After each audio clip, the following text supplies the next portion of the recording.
Welcome sa Dries TV. Kung interesado ka sa ganitong news, huwag kalimutang isubscribe ang ating YouTube channel. Maraming salamat! Welcome po ulit sa ating panibagong update tungkol kina Kim and Paolo Abilino. Sa bawat update natin, tatalakayin natin ang mga pinag-uusapan sa mundo ng social media tungkol kina Kim and Paolo Abilino. Kaya naman kung hindi pa po kayo nakasubscribe dito sa ating channel nako, i-click nyo na po yan and isama nyo na din ang bell button.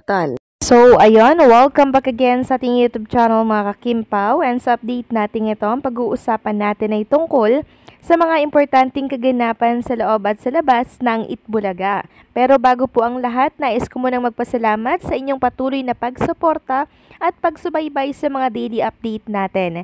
Kaya naman bilang pasalamat, narito po ang mga napili nating komento patungkol yan sa naging previous update natin. Unang komento mula po ito kay Biko9209. Sabi niya, I don't think si Kim and Paolo yan.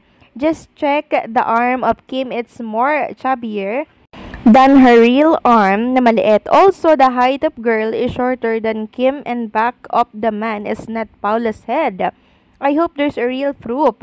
I'm a Kimpaw fan but I want real posting. Thank you. God bless you all, Kimpaw fan. So, hello po, Beko9209. Alin po yung tinutukoy mo doon? Yung magka-holding hands po ba si Kim and Paolo Abilino? Yung magka-holding hands, edited po yun by Carlos Miguel and pinaliwanag naman po natin yun sa update natin kahapon, di ba? Bawat update ko po pinapaliwanag ko po kung ano pong meron doon. And yung post na yun, mula po talaga yun kay Miss Carl Marcid, yung kasama nila ni Kim and Paolo Abilino sa Cebu.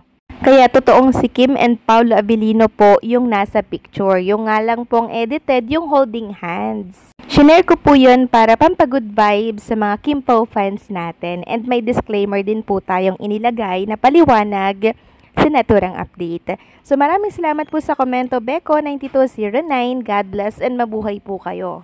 Samantalang ang next comment natin ay mula po kay Luming Bautista. Sabi niya dito, sana wag niyang gawin ni Paolo kay Kimi yung ginawa niya kay Jay at sa ibang GF niya. Siguradong babagsak ang career niya pag ginawa niya kay Kimi yan. And nag-reply naman po dyan si Ma'am Rosemary Diano. Sabi niya kung sila man ni Jay, baka hindi lang sila magkasundo. Kaya naghiwalay kaagad. Ang importante, naghiwalay sila ng maayos. Kaso lang, hindi pa makamove on at that time si Jay. Kaya nung naging close si Kim at Paolo, nasasaktan pa rin siya. Pero at least masaya nang siya ngayon with Echo at nakamove on na siya.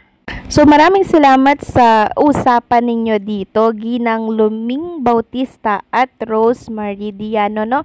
So huwag kayong mag-alala kasi hindi naman gagawin ni Paolo Abilino kay Chinita Princess yon. Tama po si Ginang Rosemary Diano.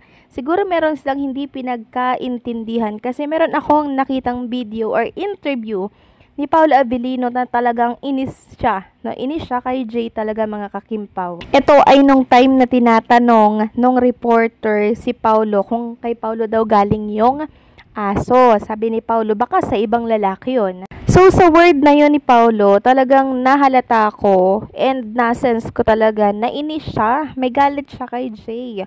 So ibig sabihin, may nagawang hindi ka nais-nais si Jay kay Paolo, kaya gano'n na lamang po kainis at kagalit si Paolo dito kay Jay. So wala kay Paolo yung problema, nandoon sa babae. Kaya sa mga kinakabahan na baka gawin ni Paolo yung ginawa ni Paolo doon kay Jay, wala naman pong ginagawa si Paolo kay Jay mga kakimpaw, bagkos si Jay ang may kasalanan kung yun ay naging sila man nga ha. Pero wala naman akong nalalaman na naging sila talaga. Kaya naman kalma lang kayo dyan mga kakimpaw, stay put lang at huwag kayong mag-isip ng mga nega about Kim and Paolo Abilino, okay? So maraming salamat sa mga komento po ninyo. God bless and huwag kayong magsasawa na hatid no ng mga komento sa ating YouTube channel. So yun na nga, pag-usapan na natin ang mga update na nakalap natin sa hapong ito ng Huwebes. At tunahin na nga nating pag-usapan ng tungkol doon sa The Alibay na siyang napag-usapan natin sa unang update natin, 'di ba? Na mapapanood na ito sa mga susunod na buwan. Naka-line up na po 'yan mga kakimpaw. At sabi nga po ni Carlos Miguel, daming naka-line up na primetime bida. Paano kaya nila ipapasok yung mga 'yon? Kaya hindi na din ako magtataka kung sakaling uunahin muna ipalabas ang The Alibay ng Kim Pao sa streaming app, which is para sa akin ay okay lang naman. Remember, highest rated pa rin ang Linlang sa second slot. So, pag kasi sa streaming app mga kakimpaw, parang hindi accessible sa lahat, lalo na po sa mga oldies natin, di ba? Kaya sana mga kakimpaw, isingit na lang nila yun sa prime time, mas maganda. Kayo ba mga kakimpaw, saan nyo po gusto sa streaming app like Bio or dito po sa television like sa TV5, sa Kapamilya Channel? Comment nga kayo dyan, okay? Samantalang next topic naman tayo, pag-usapan natin mga kakimpaw. Etong si Twinkle and Kim Chu. So ito ipapakita ko po sa inyo mga kakimpaw, yung malinaw na kuha po ni Twinkle kasama po ni Chinita Princess. Isang patunay na kasama po talaga siyang mag-travel ni Kim and Paolo Avellino kahapon. Pero yun nga lang, hindi po nakita sa NAIA. Ibig sabihin, may dinaanan po silang iba para dun muna sila magstay na, which is good naman para syempre makapagpahinga po si Kim and Paolo at maging ang malalapit kay Chinita Princess. Samantalang good news, may good news po ako sa inyo mga kakimpaw na siyang ikakatuwa po ng lahat. Alam niyo po ba mga kakimpaw na itong What's Wrong with Secretary Kim ay mapapanood na sa higit 40 na bansa at teritoryo po ng Africa simula August 31. So, magitan po yan ng Star Times. Grabe, nakaka-amaze at nakaka-excite, diba? Talagang itong What's Wrong with Secretary Kim ay namamayagpag and talaga namang tatangkilikin at patuloy na tinatangkilik ng ibang lahi.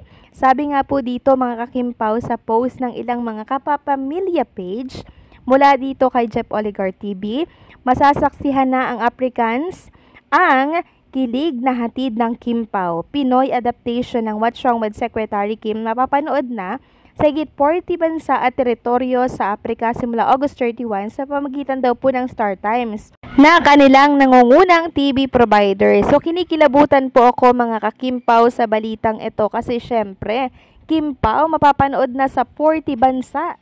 At syempre sa teritoryo po ng Africa simula August 31. Grabe, 'di ba mga kakimpaw? Sobrang good news po ito para sa ating lahat dahil syempre ang Kim Pao hindi lang dito sa ating bansa na mamayagpag kundi maging sa buong mundo. Kanina ko pa nga po gustong ibalita ito sa inyo mga kakimpaw kasi syempre ikakatuwa po ito ng lahat. Isang napakalaking karangalan na naman ito para po kay Kim and Paolo Avellino and syempre para sa mga sumusuporta at nagmamahal sa tambalan po ni Kim and Paolo. So anong sa inyo dito mga kakimpaw sa good news natin?